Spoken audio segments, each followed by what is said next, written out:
how to reset all of these system settings to their factory defaults on a 2025 Peugeot 308 with the Cockpit. We're going to do it using, if you have your system looks like this, it's going to work. And this is going to delete all the phones that are paired to it, all the settings, everything like that. It's going to be basically the system, from the system standpoint, like it's a new car.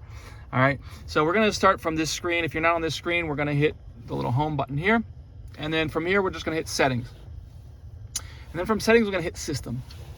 And then from system, we're just going to scroll down to the bottom, and we see this reset all system settings. We're just going to hit that. It says factory reset. Then it's going to give us this warning. Are you sure you want to go to the factory settings? Hit reset.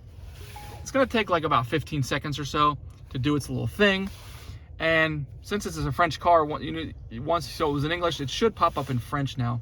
See, now it's in French because it deleted the fact that I wanted it in English.